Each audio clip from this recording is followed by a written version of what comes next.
Welcome to my channel.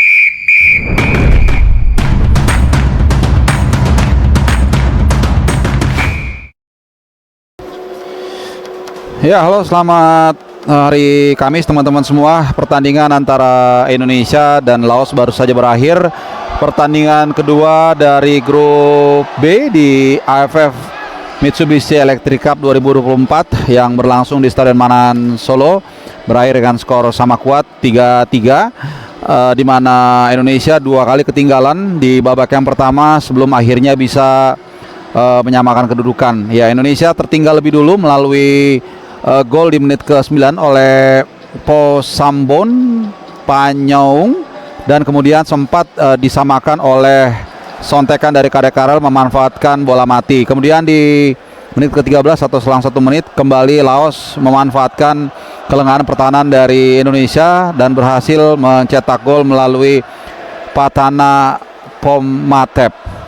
Namun memang ada sedikit harapan yang diapungkan oleh pasukan Merah Putih di akhir babak atau di pertengahan babak yang pertama, tepatnya di menit ke-18 ketika Muhammad Ferrari kembali lagi melalui skema bola mati berhasil mensajarkan skor menjadi 2-2. Di babak yang kedua ada sejumlah pergantian pemain yang dilakukan oleh Sintayong dan sempat membuahkan hasil, di mana Indonesia berhasil mengungguli Laos untuk pertama kalinya melalui gol dari Muhammad Ferrari di menit ke-72. Ini terjadi hanya selang 3 menit dari kartu merah yang diperoleh oleh Marcelino Ferdinand. Ya, Marcelino Ferdinand melakukan tackling yang sangat keras ya terhadap pemain Laos bernomor punggung 10, yaitu Patana Pomatep.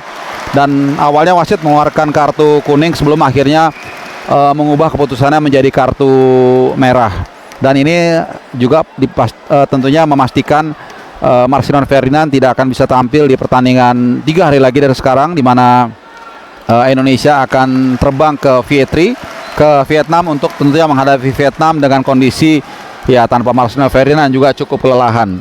Nah, saat kita berpikir akan membungkus kemenangan kedua di grup B, namun kemudian ada gol dari Peter Pantawong yang tentunya memanfaatkan lagi-lagi kelengahan barisan pertahanan dari Indonesia.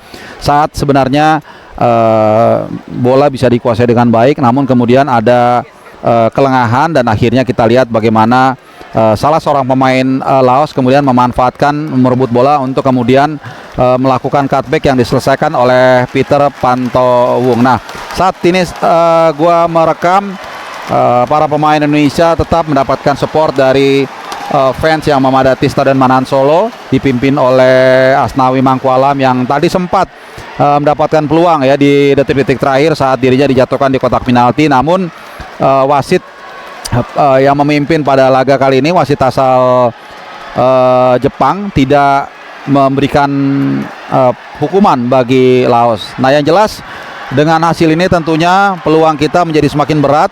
Pertandingan menghadapi Vietnam nanti menjadi sangat penting untuk kita menangkan, di mana Vietnam di saat yang sama itu mendapatkan keuntungan 3 hari lebih banyak istirahat dibandingkan Indonesia. Ya, tentunya kalau kita lihat memang saat ini peluang dari grup B ini masih sangat terbuka lebar, masih sangat cair, di mana juga tadi pertandingan antara Filipina dan Myanmar juga baru berlangsung dan berakhir dengan skor 1-1. Ini ya sedikit banyak menguntungkan posisi kita di klasemen grup B. Meskipun demikian, sekali lagi memang grup B ini masih sangat cair, apapun bisa terjadi. Nah, satu catatan yang menarik adalah kalau kita lihat setelah partai menghadapi Vietnam, apapun hasilnya nanti, maka kita akan kembali ke tempat ini dengan istirahat yang cukup lama, sekitar 5 atau 6 hari, untuk kemudian menjamu Filipina di partai terakhir di Manahan Solo juga tentunya tanggal 21 Desember mendatang. Tentunya pertandingan ini akan menjadi penting apapun hasil dari Vietnam di Vietri tanggal 15 nanti. Nah, teman-teman semua, tentunya banyak catatan yang harus dibenahi oleh Sintayong di pertandingan nanti, terutama di sisi pertahanan. Di pertandingan pertama justru pertahanan kita memang terlihat sangat siap, ya cukup baik ya dengan segala kekurangannya. Tapi memang improvisasi yang dilakukan kembali oleh Sintayong ini kali ini berbuah kurang manis, di mana Donitri di pertandingan pertama yang memang cukup mengejutkan ditampilkan sebagai CB kiri, justru tampil sangat perform sangat baik dan membuahkan hasil. Dia didapuk sebagai pemain terbaik di laga perdana saat kita mengalahkan Myanmar 1-0. Namun kemudian di pertandingan kedua Sintayong melakukan sedikit perubahan dengan menaruh Donitri sebagai left back untuk mencoba meningkatkan daya serang dan menaruh Kakang Rudianto sebagai CB kiri. Namun ternyata lini pertahanan kita malah jadi kurang maksimal karena 3 bek kita ini selalu bermain dalam formasi yang baru dan mereka belum terbiasa, apalagi menghadapi Laos yang kita tidak bisa underestimate juga teman-teman ya, karena mereka datang tentunya tidak mau pulang tanpa hasil apapun, dan kita harus memberikan respect juga kepada Laos yang bermain sangat luar biasa, dipimpin tentunya oleh Ha Hyok Jun yang memang pada preskon kemarin menyita perhatian dengan langsung bisa berbahasa Indonesia dengan menyapa para awak media yang hadir di ruang preskon selamat malam. Nah, tapi apapun itu tentunya ini merupakan kompetisi yang tidak mudah. Indonesia datang dengan bukan tim terbaik, dengan pemain yang minim pengalaman, bahkan sebagian dari mereka ada yang baru pertama kali dipanggil tim nasional Indonesia.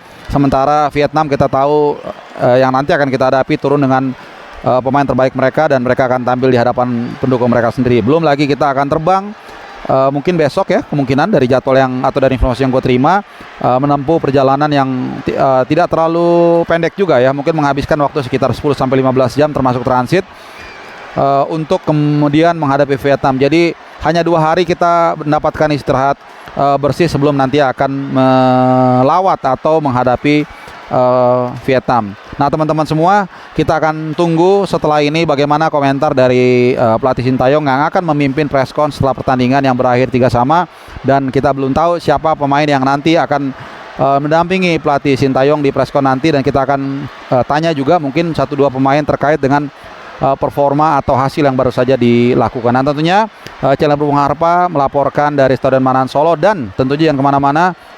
Setelah ini di tempat yang sama selang 9 hari channel ini akan kembali hadir di kota Solo dan akan memberikan reportase buat teman-teman semua. So jangan sampai kalian tidak menyalakan loncengnya. Ketika ada video-video terbaru akan selalu ternotifikasi. Selamat malam teman-teman, semoga kita selalu mendukung Merah Putih apapun hasilnya. Terima kasih dan sampai jumpa, bye bye.